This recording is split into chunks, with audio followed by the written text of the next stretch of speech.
30 metros de altura, el equivalente a un edificio de 10 pisos.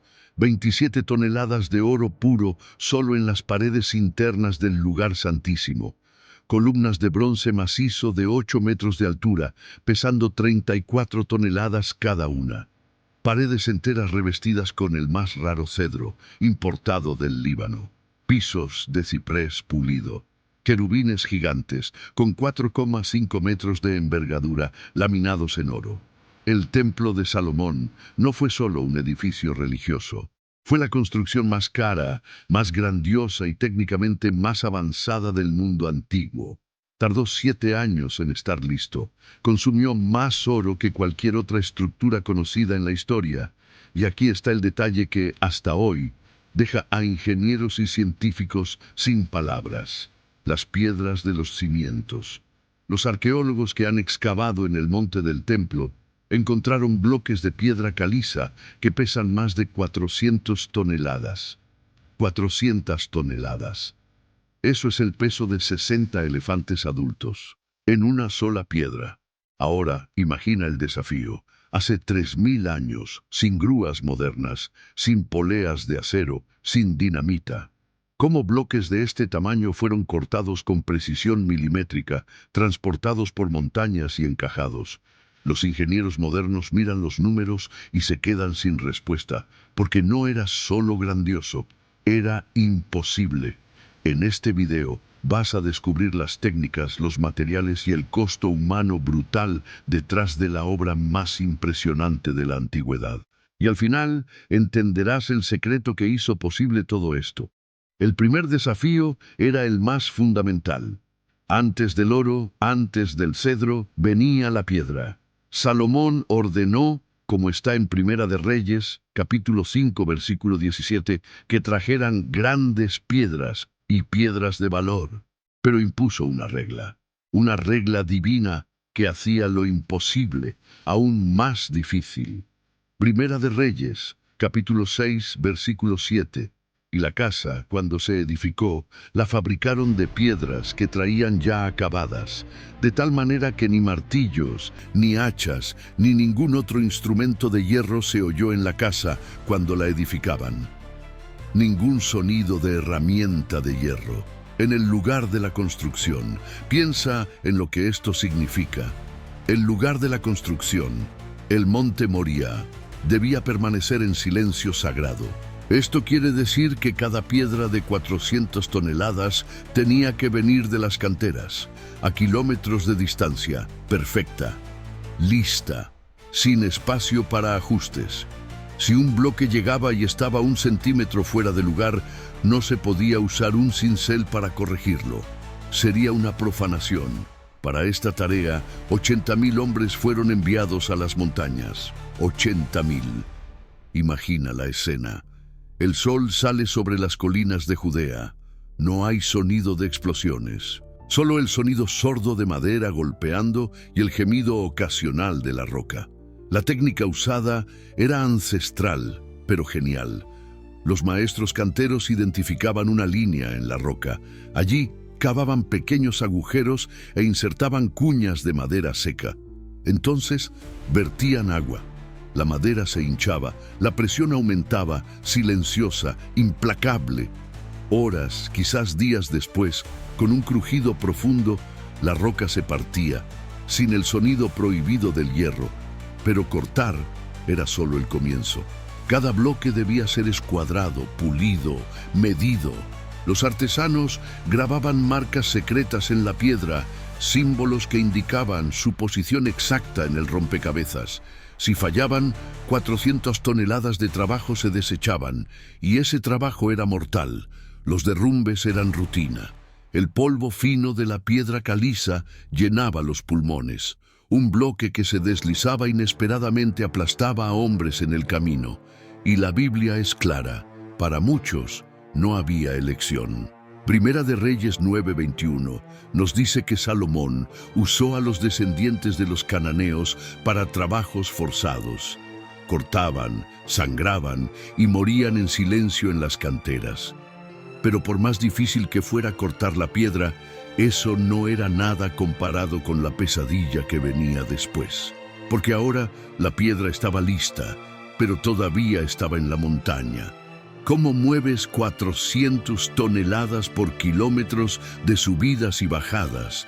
¿Y por qué 70? Fueron designados solo para esta tarea, la más mortal de toda la obra. Imagina la escena. La piedra de 400 toneladas está lista, perfectamente cortada, brillando bajo el sol, pero está en la cantera, a kilómetros de Jerusalén.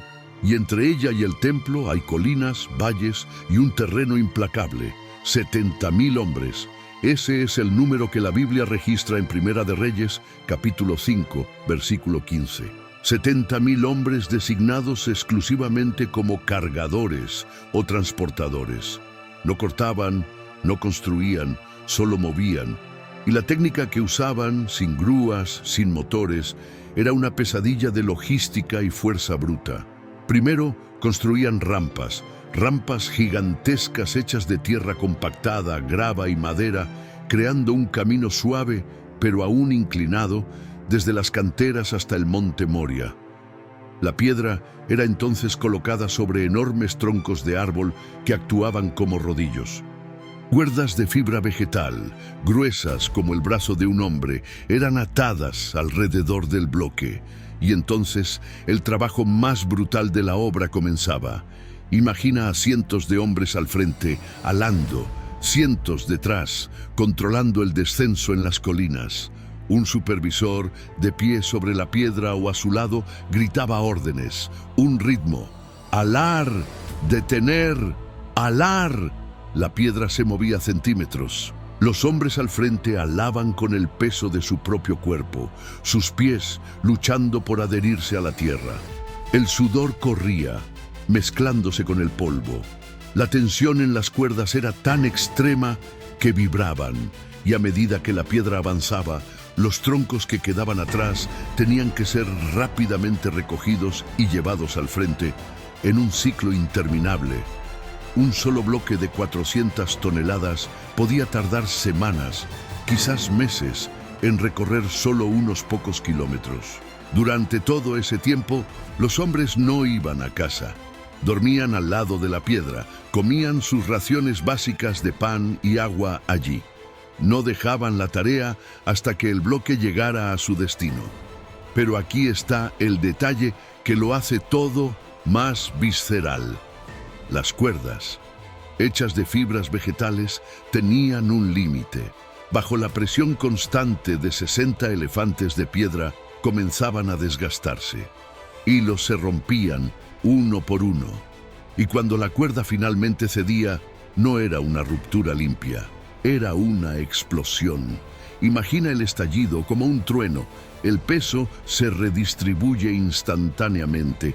Hombres son lanzados hacia adelante como muñecos. La piedra, ahora sin control, se desliza hacia atrás, aplastando a decenas de hombres que no tuvieron tiempo de correr. Accidentes así no eran raros, eran parte de la rutina brutal. No había seguro, no había indemnización para la familia. Morías y otro hombre tomaba tu lugar en la cuerda al día siguiente. La mortalidad entre los 70, la más alta de toda la obra. Y para los cananeos en trabajo forzado, no había esperanza de descanso.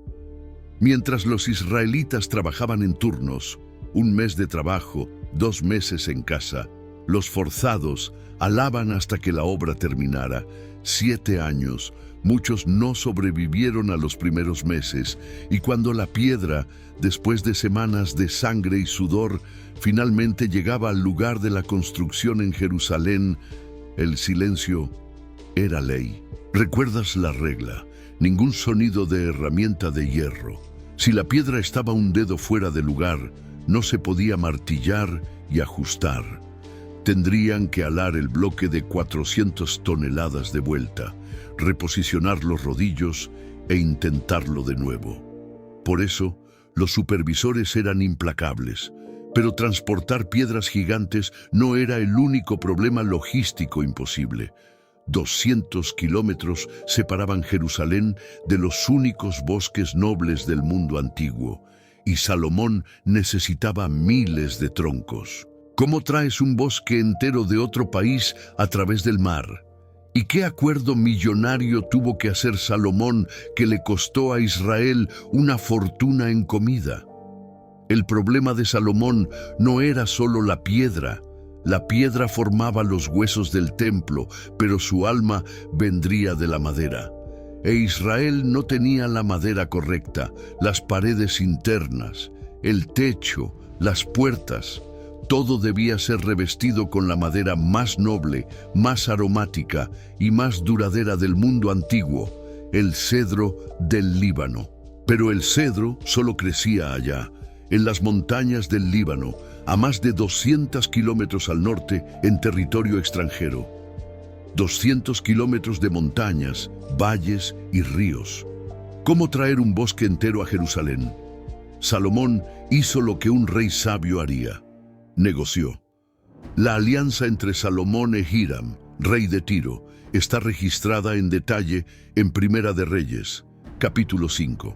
Hiram proporcionaría a los leñadores fenicios, los hombres más especializados del mundo en talar y procesar cedro, y proporcionaría toda la madera necesaria, pero el precio era astronómico. A cambio del cedro y del ciprés, Salomón pagaría a Hiram anualmente 20.000 coros de trigo y 20.000 batos de aceite puro. Traduzcamos esos números. Eso equivale a más de 4 millones de litros de trigo y más de 4 millones de litros de aceite, todos los años. Era un acuerdo comercial absurdamente caro que drenaba los recursos de Israel para sostener a los trabajadores de otro rey. Pero Salomón no tenía elección. Sin cedro no habría templo. Con el acuerdo sellado, la mayor operación logística de la antigüedad comenzó. 30.000 israelitas fueron convocados para esta tarea. Pero Salomón organizó un sistema de relevos, como se describe en Primera de Reyes 5, versículo 14. 10.000 hombres subían al Líbano por un mes, mientras 20, cetro cero, se quedaban en casa. Al mes siguiente, el turno rotaba. Imagina la escena. 10.000 hombres marchan hacia el Líbano. Allí trabajan junto a los leñadores de Hiram, talando árboles gigantescos que tenían siglos de antigüedad. El sonido del hacha resonaba en las montañas. El transporte se hacía en 2 etapas infernales. Primera etapa, por mar. Los troncos macizos eran arrastrados montaña abajo hasta la costa del Mediterráneo. Allí los fenicios los ataban, formando balsas gigantescas. Esas balsas eran entonces flotadas por la costa, un viaje peligroso de días hasta el puerto de Jope, donde hoy está Tel Aviv. Las tormentas eran comunes, las balsas se partían, troncos valiosos que costaron millones en trigo se hundían en el mar. Segunda etapa, por tierra. Desde Jope, la madera tenía que subir hasta Jerusalén. Son unos 60 kilómetros. Parece poco, pero es una subida constante. Y cada tronco de cedro pesaba toneladas. Aquí, la pesadilla de los cargadores de piedra se repetía, pero con un material diferente. Usaban las mismas técnicas, rodillos, cuerdas y fuerza bruta. ¿La diferencia? La madera es más frágil. Si un tronco de cedro premium caía o se arrastraba por el suelo, se agrietaba, se rayaba, perdía su valor. El cuidado tenía que ser doble. El trabajo era lento, exhaustivo. Los hombres que alaban los troncos montaña arriba dormían a la intemperie. Comían raciones básicas. Muchos enfermaban. Fiebres, disentería, infecciones. No había médicos. Si te enfermabas demasiado para alar, eras reemplazado. Si morías de agotamiento, tu familia solo recibiría la noticia semanas después, cuando tu turno terminara y no volvieras a casa. Era un sistema brutal, pero eficiente. Y tronco por tronco, el bosque del Líbano fue transferido al desierto de Judea. Las piedras estaban en su lugar. La madera había llegado. Pero el templo no podía ser solo grande. Necesitaba brillar con la gloria de Dios. Ahora era la hora del oro, 27 toneladas de él. Y para lidiar con tanto metal precioso, Salomón tuvo que traer a un hombre misterioso, un genio mitad israelita, mitad extranjero. Los cimientos imposibles estaban puestos. La estructura de cedro perfumado estaba erigida. Pero el templo no era solo una fortaleza de piedra y madera. Debía ser un reflejo literal de la sala del trono de Dios en la tierra. Y eso exigía oro. Cantidades inimaginables de oro. Primera de Reyes, capítulo 6, describe el oráculo, el lugar santísimo, un cubo perfecto de 9 metros de lado. La Biblia dice que Salomón lo cubrió por dentro con 600 talentos de oro puro. Eso equivale a aproximadamente 27 toneladas de oro. No era pintura dorada, no eran hojas finas como el papel, eran placas sólidas de oro puro, batidas y clavadas sobre el cedro que revestía las paredes, el suelo y el techo. Imagina el desafío, el calor en la llanura del Jordán, donde se instalaron las fundiciones, era insoportable. Hornos ardían día y noche, derritiendo kilos y kilos de oro, proveniente de tributos, de regalos de reyes extranjeros como la reina de Saba, y de las propias minas de Salomón. Artesanos, sudando en medio del calor, martillaban el metal precioso, transformándolo en placas uniformes. Otros esculpían la madera de olivo para los querubines gigantes de 4,5 metros de altura, y luego los revestían meticulosamente con oro. El altar del incienso, las mesas, los candelabros, todo era de oro macizo. El brillo dentro del templo debía ser cegador, una sala que parecía estar hecha del propio sol. Pero el oro no era el único desafío metálico. Estaba el bronce. Para este trabajo, Salomón no tenía a nadie en Israel con la habilidad necesaria. Tuvo que importar a un genio. Primera de Reyes, capítulo 7, versículos 13 y 14, nos presenta a este hombre, Hiram. No era el rey de Tiro, sino un maestro artesano de allí. Su historia era única, hijo de una viuda israelita de la tribu de Neftalí, pero su padre era un artífice en bronce de Tiro. Era la fusión de dos naciones. La Biblia dice que era lleno de sabiduría, inteligencia y ciencia para hacer toda obra de bronce. La primera tarea de Hiram fue monumental: fundir las 2 columnas de bronce que estarían en la entrada del templo. Se llamarían Jaquín y Boaz. Cada columna tenía más de 8 metros de altura y era hueca, pero el bronce era tan grueso que cada una pesaba unas 34 toneladas. Fueron fundidas en moldes de arcilla en el Valle del Jordán. Imagina el momento en que toneladas de bronce derretido a más de 1000 grados Celsius fueron vertidas en los moldes. Un error, una burbuja de aire, una grieta, y toda la columna estaría perdida. Hiram no falló. Entregó las columnas, los capiteles complejos decorados con granadas y lirios, y el mar de bronce, un tanque colosal con capacidad para 45.000 litros de agua, apoyado sobre 12 bueyes de bronce. Bajo la supervisión de este maestro extranjero, el templo ganó su rostro de metal, oro por dentro, bronce por fuera, una maravilla que reflejaba la luz y declaraba la riqueza y el poder del Dios de Israel. La obra estaba casi completa. Las piedras, la madera y el metal estaban en sus lugares, pero faltaba el componente final. ¿Cómo impides que 150.000 hombres, divididos en canteras, bosques y fundiciones, caigan en el caos? ¿Y qué sucedió el día de la inauguración, cuando después de 7 años de trabajo humano, algo sobrenatural llenó el templo de forma tan abrumadora que los hombres no pudieron mantenerse en pie? 7 años. Durante 7 años, la obra más compleja de la antigüedad avanzó sin parar. Pero piensa en esto. Si coordinar un equipo de 5 personas ya es un desafío, ¿cómo administras a 150.000? 150.000 hombres esparcidos por cientos de kilómetros, 80.000 en las canteras, 70.000 en el transporte, 30.000 en el Líbano. miles en las fundiciones de bronce y en los talleres de oro, cada grupo dependiendo del otro. Un retraso en las canteras detenía a los cargadores. Un retraso de los cargadores detenía a los constructores. Un retraso en el Líbano detenía a los carpinteros. ¿Cómo impidió Salomón que este proyecto colosal se derrumbara en el caos? La respuesta: una máquina humana, una jerarquía militar implacable. La Biblia nos da el número exacto. Primera de Reyes, capítulo 5, versículo 16, registra que Salomón tenía 3.300 supervisores principales sobre la obra. Estos hombres no cargaban piedras ni cortaban madera. Su función era organizar, fiscalizar y castigar.